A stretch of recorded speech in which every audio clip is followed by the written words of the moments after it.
Halo semuanya, selamat datang kembali di channel ini. Pernahkah kalian berpikir, apa bedanya antara menjadi kaya dan tetap kaya? Mungkin terdengar sama, tapi menurut Morgan Housel dalam bukunya yang fenomenal, The Psychology of Money, keduanya adalah dua dunia yang sangat berbeda. Hari ini, kita akan menyelami bab 5, sebuah bab yang membuka mata kita tentang kekayaan yang sesungguhnya. Menjadi kaya seringkali lahir dari keberanian mengambil risiko, optimisme tinggi, dan sedikit sentuhan keberuntungan. Bayangkan seorang startup founder yang berani mempertaruhkan segalanya untuk sebuah ide. Tapi, untuk tetap kaya, ceritanya sama sekali lain. Di sini, yang dibutuhkan bukanlah keberanian semata, melainkan kerendahan hati. Kemampuan untuk berkata, "Aku tidak tahu apa yang akan terjadi besok, jadi aku harus waspada."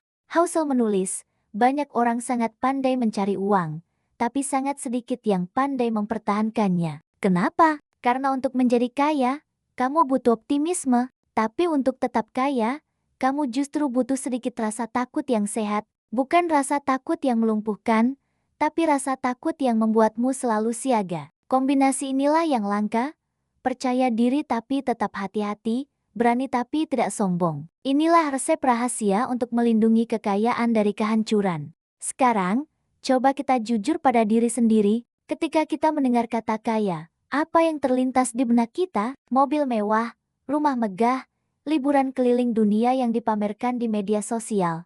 Bukan, tapi Housel mengingatkan kita, semua itu hanyalah tanda-tanda pengeluaran, bukan kekayaan yang sebenarnya. Kekayaan sejati adalah apa yang tidak terlihat. Ia tersembunyi di dalam tabungan darurat, portofolio investasi yang tumbuh perlahan tapi pasti, dan dana pensiun yang kamu bangun dengan sabar. Kekayaan sejati bukanlah tentang berapa banyak yang kamu habiskan untuk membuat orang lain terkesan, tapi berapa banyak yang berhasil kamu simpan untuk membeli kebebasanmu sendiri. Masalahnya, dunia kita terobsesi dengan apa yang terlihat. Kita mengagumi simbol-simbol kekayaan, tanpa pernah bertanya dari mana sumbernya. Kita lupa bahwa banyak orang yang terlihat kaya, sebenarnya hidup dari satu cicilan ke cicilan berikutnya. Sebaliknya, banyak orang yang terlihat sederhana, justru memiliki kebebasan finansial yang sejati karena mereka tidak terikat oleh utang dan tidak perlu membuktikan apapun kepada siapapun. Ada kutipan menarik dari Housel,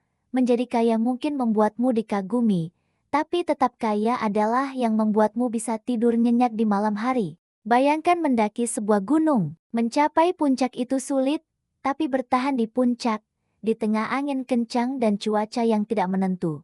Itu jauh lebih sulit. Begitu pula dengan kekayaan. Semakin tinggi kamu naik secara finansial, semakin besar godaan dan risiko yang akan kamu hadapi. Untuk bisa bertahan di puncak, kamu perlu 3 pilar utama, kerendahan hati, kesadaran diri, dan disiplin. Kerendahan hati untuk mengakui bahwa keberhasilanmu tidak 100% karena kehebatanmu. Ada faktor keberuntungan di dalamnya. Ini membuatmu tidak sombong dan selalu waspada. Kesadaran diri untuk tahu kapan harus berhenti mengambil risiko yang tidak perlu. Tahu kapan harus berkata cukup. Dan yang terpenting, disiplin untuk tidak terbawa arus gaya hidup mewah yang bisa membakar habis semua hasil kerja kerasmu dalam sekejap.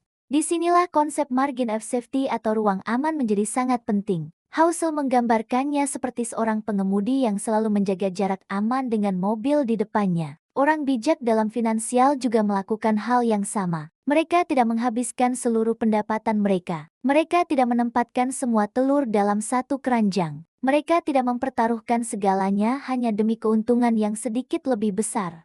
Mengapa? Karena mereka tahu, dalam permainan finansial jangka panjang, bertahan hidup jauh lebih penting daripada menang besar dalam waktu singkat. Bertahan berarti kamu akan selalu ada di dalam permainan untuk bisa menang di kemudian hari. Ini membawa kita pada kesimpulan yang mendalam, menjadi kaya mungkin soal seberapa besar penghasilanmu, tapi tetap kaya adalah soal perilakumu. Ini bukan tentang seberapa tinggi gajimu, tapi seberapa rendah egomu. Ego adalah musuh terbesar dalam menjaga kekayaan. Ego membuat kita merasa paling tahu, paling pintar, dan kebal dari kegagalan. Padahal, pasar modal tidak peduli dengan kesombonganmu. Dunia terus berubah, dan apa yang berhasil kemarin, belum tentu berhasil hari ini. Bayangkan seorang jenius finansial yang menguasai semua teori ekonomi, tapi tidak bisa mengendalikan emosinya. Saat pasar panik, ia ikut panik dan menjual semua asetnya di harga terendah. Saat pasar euforia, ia ikut serakah dan membeli di harga tertinggi. Pengetahuan tidak ada artinya jika tidak diimbangi dengan kestabilan emosi. Karena dalam urusan uang, seperti dalam kehidupan, logika seringkali dikalahkan oleh emosi. Lalu, apa rahasia untuk bertahan dalam jangka panjang? Menurut Housel, kita harus belajar untuk mencintai kebosanan. Ya, kamu tidak salah dengar. Membangun dan menjaga kekayaan seringkali merupakan proses yang membosankan. Tidak ada drama, tidak ada adrenalin tinggi setiap hari. Ini hanyalah tentang kesetiaan pada prinsip-prinsip sederhana, menabung secara konsisten, berinvestasi secara rutin, dan bersabar menunggu hasilnya bertumbuh selama bertahun-tahun. Di dunia yang memuja kecepatan, kemewahan, dan hasil instan, orang yang tenang dan sabar mungkin terlihat membosankan. Tapi di balik ketenangannya, ada kebijaksanaan yang luar biasa.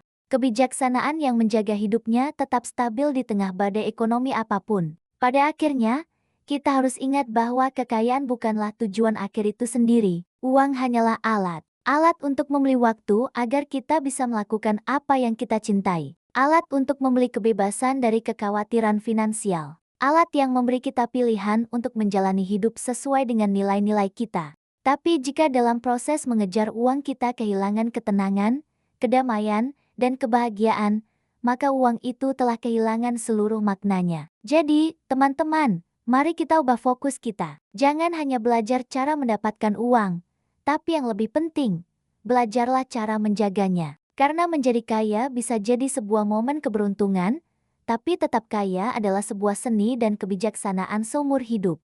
Kekayaan sejati bukanlah tentang apa yang kamu tunjukkan kepada dunia, tapi tentang apa yang kamu pertahankan untuk masa depanmu. Bukan tentang seberapa kencang kamu berlari, tapi seberapa lama kamu bisa terus berjalan di jalur yang benar tanpa pernah kehilangan arah. Terima kasih sudah menonton video ini sampai akhir. Semoga pembahasan kali ini bisa memberikan perspektif baru bagi kita semua dalam mengelola keuangan. Jika kalian merasa video ini bermanfaat, jangan lupa untuk menekan tombol like, share ke teman-teman kalian, dan tentu saja subscribe channel ini agar tidak ketinggalan konten-konten menarik lainnya. Sampai jumpa di video berikutnya.